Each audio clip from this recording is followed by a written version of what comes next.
2023년을 보내는 이제 마지막 우리 송구 예배에 하나님께서 주시는 올해 마지막 말씀으로 신약성경 고린도후서 1장 3절로 7절의 말씀을 봅니다. 고린도후서 1장 3절로 7절까지의 말씀을 봉독하겠습니다. 찬송하리로다. 그는 우리 주 예수 그리스도의 하나님이시요 자비의 아버지시요 모든 위로의 하나님이시며 우리의 모든 환난 중에서 우리를 위로하사 우리로 하여금 하나님께 받는 위로로서 모든 환난 중에 있는 자들을 능히 위로하게 하시는 이시로다. 그리스도의 고난이 우리에게 넘친 것 같이 우리가 받는 위로도 그리스도로 말미암아 넘치는도다. 우리가 환난 당하는 것도 너희가 위로와 구원을 받게 하려는 것이요 우리가 위로를 받는 것도 너희가 위로를 받게 하려는 것이니 이 위로가 너희 속에 역사하여 우리가 받는 것 같은 고난을 너희도 견디게 하느니라. 너희를 위한 우리의 소망이 견고함은 너희가 고난에 참여하는 자가 된 것 같이 위로에도 그러할 줄을 알미라. 아멘. 주님 안에서 우리의 삶에 2023년 한 해 하나님 돌보아주신 은혜 감사하면서 우리 주님의 큰 사랑과 은혜가 우리 여러분들의 삶 속에 충만하기를 간절히 축원합니다. 늘 송구 영신 예배를 드릴 때는 항상 마음에 어떤 말씀으로 올해 마무리 말씀을 할까, 또 어떤 말씀으로 또 새해 첫 말씀을 삼을까라고 하는 것을 가지고 여러 가지로 기도하면서 성경의 말씀을 이리 뒤척 저리 뒤척 여러 장들을 넘기고 또 넘기고 그러면서 마음에 깊이 기도하면서 하나님께서 마음 가운데 생각나게 하시는 말씀을 늘 송구 영신 예배의 본문으로 선택을 하게 됩니다. 자, 이 고린도후서 1장의 말씀을 선택하면서 3절과 7절까지의 말씀을 보았는데 고린도후서 1장은 소위 말해 별명이 붙어 있습니다.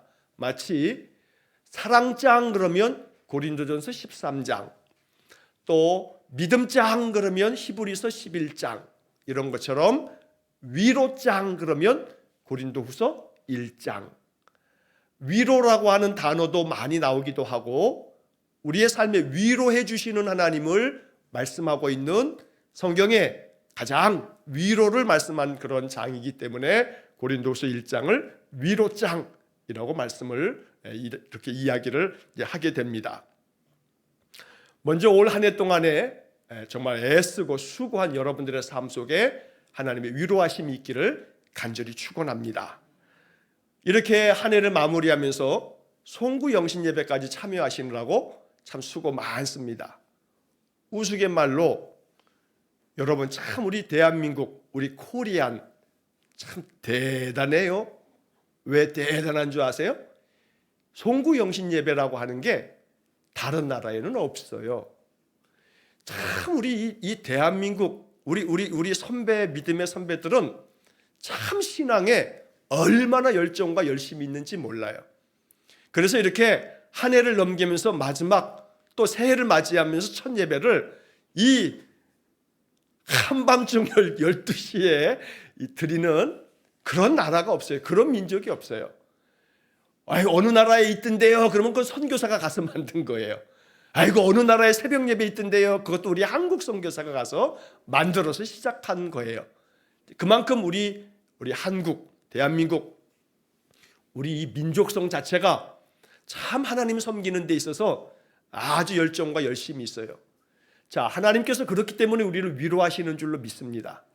우리가 그만큼 하나님을 찾는 마음 간절하기 때문에 지금쯤 이 시간에는 벌써 꿈나라에 가 계실 여러분들이 송구 영신 예배 나오시느라고 또 비대면으로 또 이렇게 깨워서 또 지금도 이렇게 유튜브로 예배 드리시느라고 정말 애써 주셔서 감사합니다. 자, 한 해를 마무리하면서 여러 가지 모양으로 하나님 우리에게 말씀하세요. 하나님은 자비의 아버지시고 모든 위로의 하나님이시다. 우리에게 늘 자비를 베풀어 주시는 하나님, 또 언제나 우리를 위로해 주시는 그 하나님, 그 하나님이 계시기에 2023년 한 해를 견뎌왔습니다. 여러분들은 주일날 이렇게 성도님들을 바라보면 그래도 성도님들은 주일날 그래도 이렇게 때 빼고 광내고 와요. 아름답게 단장하고 와요. 예쁘게 이렇게 화장품 바르고 이렇게 와요. 화장이 아니라 변장을 하고 와요. 왠지 아세요? 속은 타들어가. 속은 타들어가. 한 주간 동안 너무 괴로워. 근데 그렇다고 예배당 나오면서 그 괴로운 티를 그냥 얼굴에서부터 그냥 다 낼 수도 없고, 그러니까 하나님 주님 앞에 나아가는데, 그러면서 여러분들은 열심히 변장을 하고 예배당에 나오시지만, 그러나 하나님은 다 아시죠. 여러분들의 속을 아세요. 한 주간 얼마나 힘들었을지. 너가 열심히 변장하고 평안한 모습으로 예쁘게 단장하고 예배당에 그렇게 나와왔지만 나는 네 마음 안다. 너 얼마나 힘들었을지 안다. 지난 한 주간 네가 흘렸던 눈물을 난 봤다. 간혹 우리 성도님들이 주일날 오게 되면 제 방에 이렇게 들어오셔서 또 여러 한 주간에 또 힘들었던 말씀을 하시거나 저에게 전화 주셔서 전화로 1시간, 2시간 이야기를 할 때도 있어요. 그러면 그 이야기를 듣다 보게 되면 어떨 때는 같이 눈물도 흘리고 또 같이 간절하게 기도하면서 그 아픔을 하나님 위로해 주시기를 그러는 바라는 마음이 간절해요.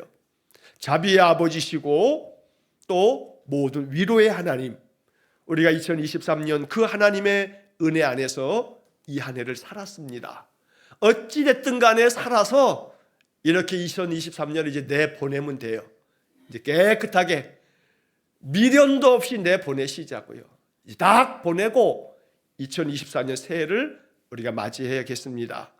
자, 이 고린도후서 1장에서는 모든 환난 중에 우리를 위로하신다 그러시면서 우리로 하여금 하나님께 받는 위로로서, 우리로 하여금 하나님께 위로를 받아서 그 받은 위로로 모든 환난 중에 있는 자들을 능히 위로하게 하시는 그런 하나님이시다. 그러니까 하나님이 어찌 보면 이 위로를 얘기하면서 이 4절 말씀은 대단히 중요한 그런 메시지를 담고 있어요. 하나님이 우리를 모든 환난 중에서 위로하시는데 우리로 하여금 하나님께 받는 위로로서 모든 환난 중에 있는 사람들을 위로하게 하신다. 이게 하나님의 높으신 뜻입니다. 어찌 보면 여러분 그렇잖아요. 내가 많이 아플 때 나보다 더 많이 아팠던 적이 있는 사람이 힘들지 하고 얼마나 많이 힘들어 나도 많이 아파서 알아. 그러면 그 사람 얘기가 얼마나 마음에 와닿는지 모르죠. 그래서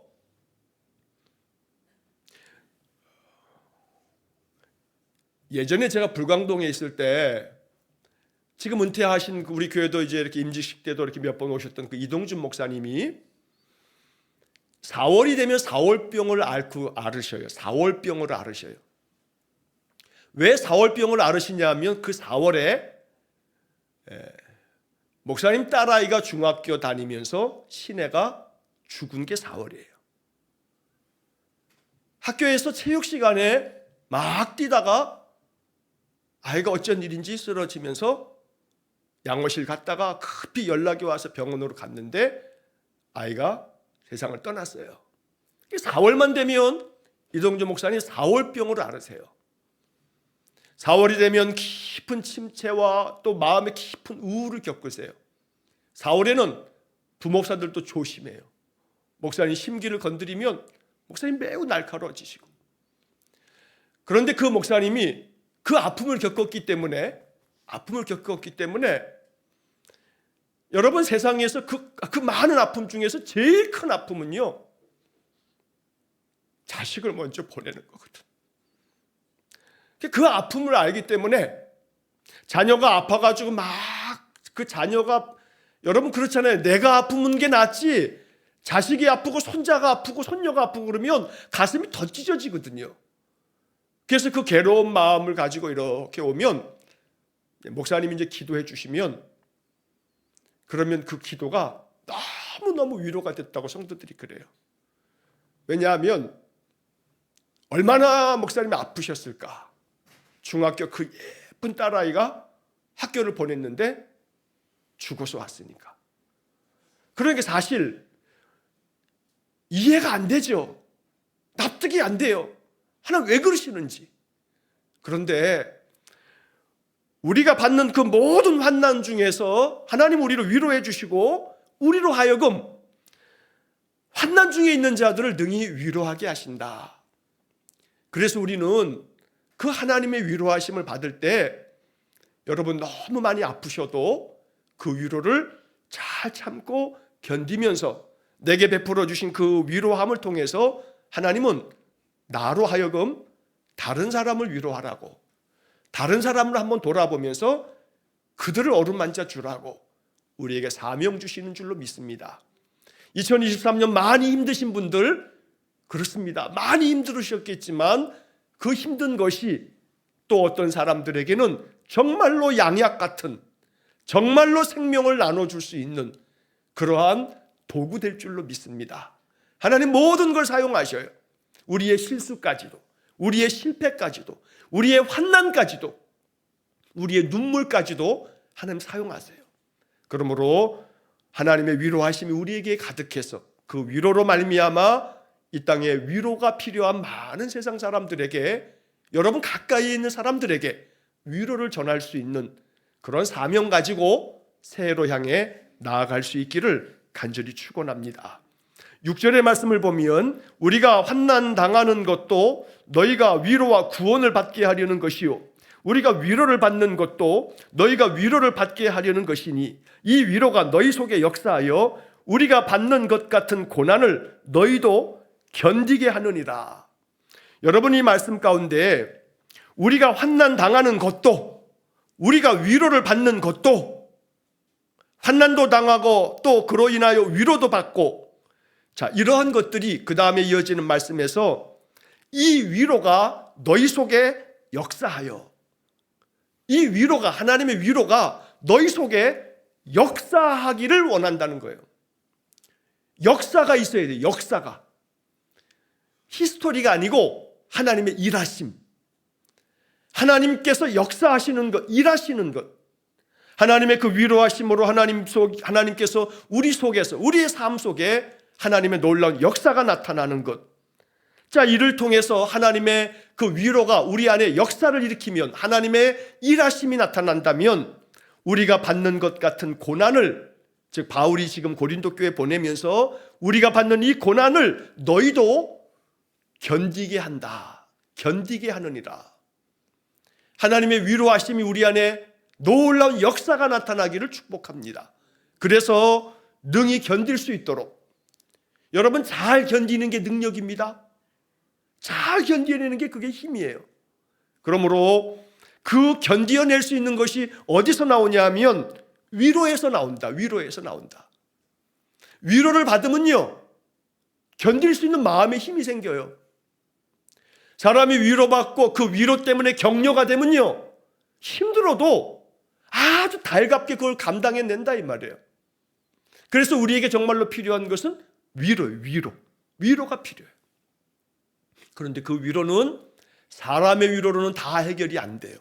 하지만 하나님 주신 위로하심으로 우리 안에 그 하나님의 위로가 우리 속에 역사하여서 언제나 우리가 능히 어떤 것도 견디어낼 수 있는 그런 심정으로 이제 우리가 2024년을 향해서 나아갈 때 이것이 우리의 능력이 되고 우리의 힘이 되기를 간절히 축원합니다.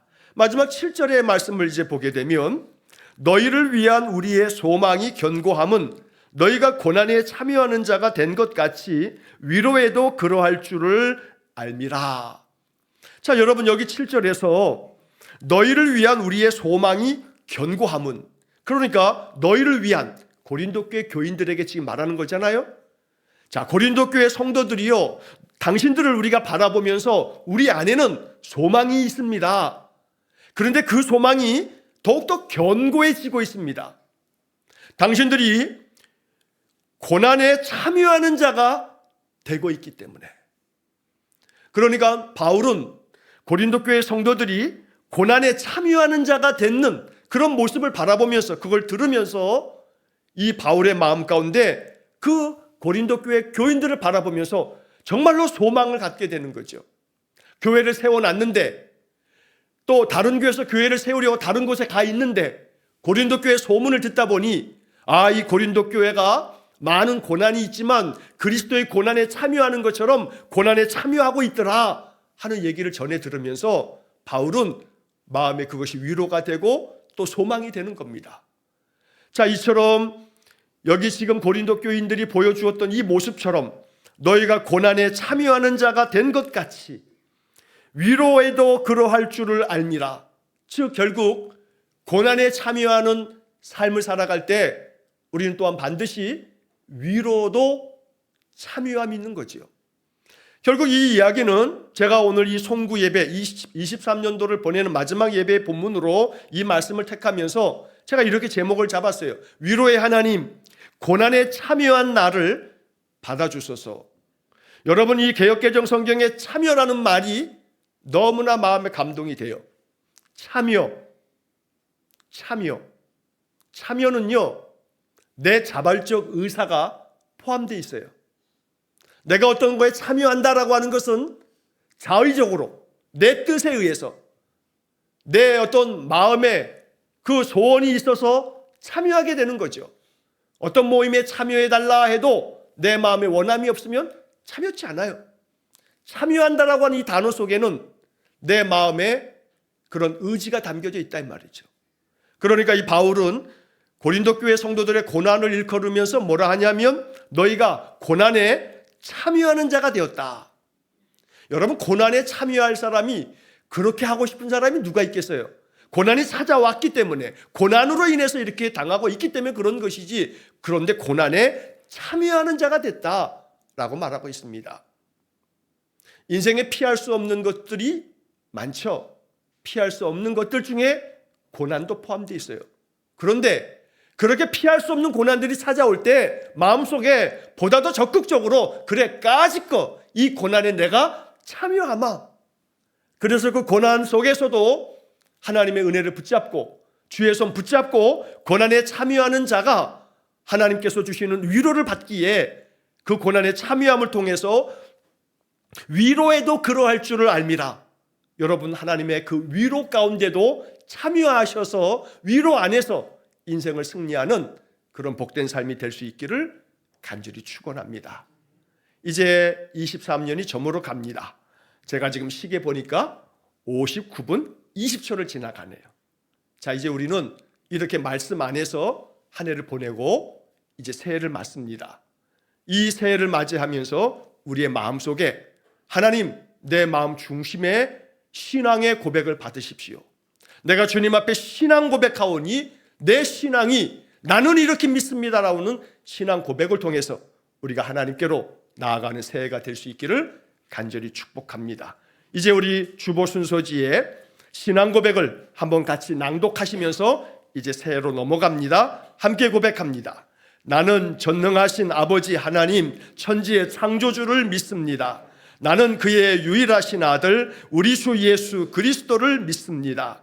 그는 성령으로 잉태되어 동정녀 마리아에게서 나시고 본디오 빌라도에게 고난을 받아 십자가에 못 박혀 죽으시고 장사된 지 사흘 만에 죽은 자 가운데서 다시 살아나셨으며 하늘에 오르시어 전능하신 아버지 하나님 우편에 앉아 계시다가 거기로부터 살아있는 자와 죽은 자를 심판하러 오십니다. 나는 성령을 믿으며 거룩한 공교회와 성도의 교제와 죄를 용서받는 것과 몸의 부활과 영생을 믿습니다. 아멘. 신앙 고백을 하면서 이제 새해로 시계가 차카닥 하고 넘어갔습니다. 이제 새해를 맞이하면서 우리가 이렇게 나는 믿습니다. 나는 믿습니다. 그 믿음의 선포를 통해서 2024년 하나님 앞에 더 붙들려 살아가는 그런 새해가 될 수 있기를 간절히 축원합니다.